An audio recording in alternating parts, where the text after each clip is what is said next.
undefeated with 23 wins, 12 of his 23 wins coming by way of knockout. He is the reigning and defending WBA and IBO light heavyweight champion of the world, Dmitry Bivol.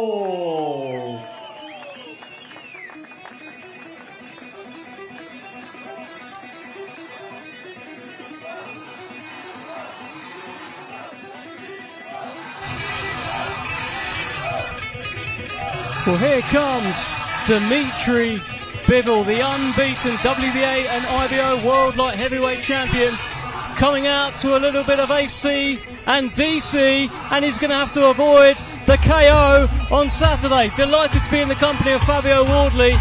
Fabio, you're looking for a big knockout yourself, but just tell me about Bivol. You must love this guy. Look, he's a consummate professional, and also he's just a special boxer. The way I love watching him box because the flow of it, it's almost like a similar kind of Lomachenko Usyk-esque, where it feels almost like a dance, where it's just everything flows so nicely. His punches just flow off each other so comfortably. Nothing seems too heavy or forced, or he's wound a shot up from behind his back or anything. So yeah, he's really someone to look at. Also take a lot of tips from him of how he goes about his business. Well, also, listen, you are on the undercard of a historic fight, the first undisputed light heavyweight champion of the four-belt era. How does it feel to be on such a big card? Yeah, look, a privilege. I've said it in as many interviews as I can, as many times as I can, that it's an honour, it's a privilege. Thank you to His Excellency, thank you to Frank Warren, thank you to QP, thank you to you, maybe helped out somewhere along the line, I don't know. Thanks, basically, because look, these are always such spectacles, such big events, and it's always a privilege, and it's always fantastic to be a part of it. It's always why I want to try and enjoy it as much as possible. How much did you enjoy the undisputed game earlier on? Because let me tell you, Fabio, I've seen a video. I've seen you get chinned on undisputed and then smash the telly up. What's going on? Let's just say I'm a competitive guy. I don't really take losing too well, so maybe we'll leave it at that. But yeah, I think that might be coming off my bill at the end of this, the TV and that. But it is what it is. The inner competitor came out in me. It came out a bit too heavy, a bit too strong. So he was supposed to be reserved for Saturday night, but came out a little bit. We're in a boxing game, felt a bit realistic, lost my cool a bit. But I'm cool now, so you're safe. Don't panic. It's all alright. I mean, thankfully that is the case. But I guess you can't lose your cool on Saturday.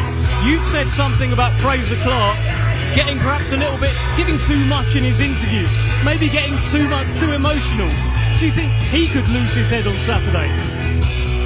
Yeah, I think he could. I think if you speak to him, I think by his own admission, I think he would admit he was too emotionally invested in the last fight as well, and he got sucked into what people have been calling my kind of fight. I say with air quotes, but making it a bit of a war, a bit of a tear up, when he is the Olympian, the GB boxer, the medalist and all of that. He should be boxing, not drawn into a war. So maybe that's a sign of emotional vulnerability. Tell me about your workout. You took Rob on the pads. Yeah, look, I thought I'd mix it up. Again, I'm always one for entertaining the fans in the ring and outside the ring, or at least on fight night and outside of fight night as well, because look, fans take their time, they invest in you, they want a lot from you, they pay their good hard money to come watch you on TV, however. They deserve the respect to be given something, to be shown something. And look, whether it's me doing a little bit on pads, me messing around and taking my coach on pads as well, look, it's all entertainment. So I'm just here to deliver a smile for everyone. Well, nobody was more entertained than Andy Clark by your workout.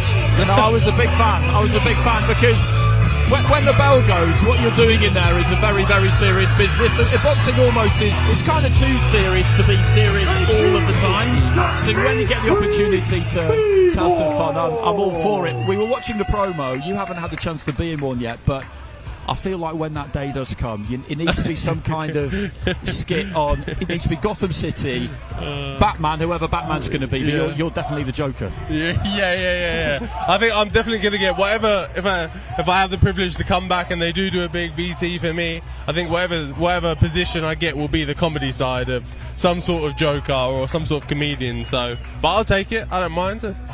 Well, let's hear from Dmitry Bivol. Dmitry, you look ready. How are you feeling? How was that? Did you enjoy it? Of course, I'm enjoying every minute. And how was it? How is every time before fight? I asked Arthur this as well. Obviously, it's an undisputed fight. Have you prepared any differently in this fight camp than you would previously for your previous fight? You know, I always treat my fights very serious, and I couldn't say that before I wasn't doing something well. I always trying to be in the best shape. I always trying to work hard, and at the same time, we always have different opponents. Do your feelings and emotions change from yesterday, today, tomorrow, Friday, and then Saturday? The closer we get to fight night, how do those emotions change for you? Emotion, you want to eat more and more and more because you are doing your weight. And of course, mentally, you are getting more ready, more focused. Perfect. Thank you so much. Thank you.